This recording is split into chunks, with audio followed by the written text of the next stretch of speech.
Facebook will inform lawmakers this week that roughly 126 million Americans may have been exposed to content generated on its platform by the Russian government-linked troll farm known as the Internet Research Agency between June 2015 and August 2017, CNN has learned. That estimate, which is equivalent to more than half of the total U.S. voting population, offers a new understanding of the scope of Russia's use of social media to meddle in the 2016 U.S. presidential election and in American society generally. In written testimony to the Senate Judiciary Subcommittee on Crime and Terrorism, a copy of which was obtained by CNN, Facebook General Counsel Colin Stretch says that 29 million people were served content directly from the Internet Research Agency, and that after sharing among users is accounted for, a total of approximately 126 million people may have seen it. Facebook does not know, however, how many of those 126 million people actually saw one of those posts, or how many may have scrolled past it or simply not logged in on the day that one of the posts was being served in their news feed.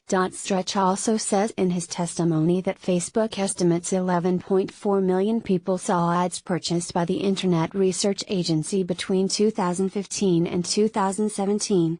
But the full, organic reach of content posted by the troll farm linked pages was more than 10 times higher. Nevertheless, Facebook says in its testimony that the posts from those pages represented a tiny fraction of the overall content on Facebook. This equals about 0.004%, 0.004% of content in newsfeed, or approximately 1 out of 23,000 pieces of content, Stretch writes. Put another way, if each of these posts were a commercial on television, you'd have to watch more than 600 hours of television to see something from the IRA.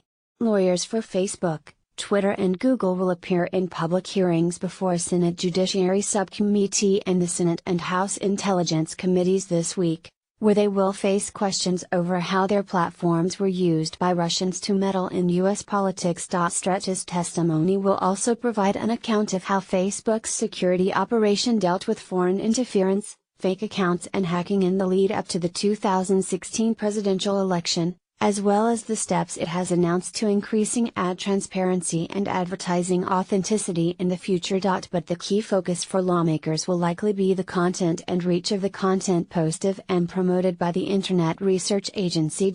In his testimony, Stretch calls the content of the Russian bot ads deeply disturbing, and says it was seemingly intended to amplify societal divisions and pit groups of people against each other. Most of the ads appear to focus on divisive social and political messages across the ideological spectrum, touching on topics from LGBT matters to race issues to immigration to gun rights, he writes.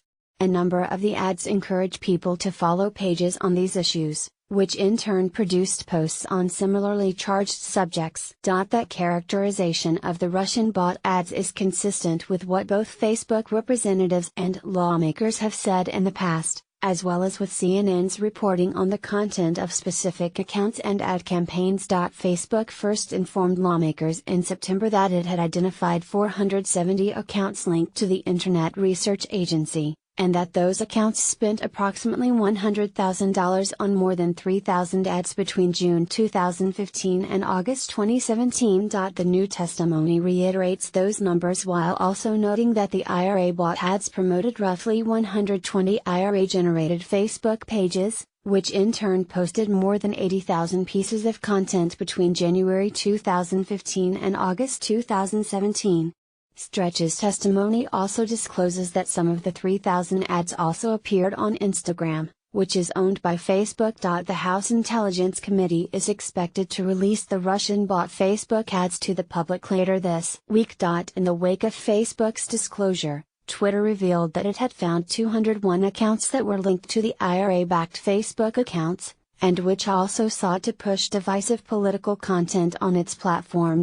Google later revealed that accounts connected to the Russian government had bought $4,700 worth of search and display ads, and that accounts with Russian internet addresses are using Russian currency purchased another $53,000 worth of ads. Some Democratic lawmakers have said they believe the findings by Facebook, Twitter and Google thus far represent only a sliver of the full scope of Russia's use of these platforms to meddle in American politics. Senator Mark Warner, the top-ranking Democrat on the Senate Intelligence Committee, has criticized all three tech companies for not doing enough, and says what has been made public so far represents the tip of the iceberg. In an interview with The Atlantic earlier this month, Warner stressed that all these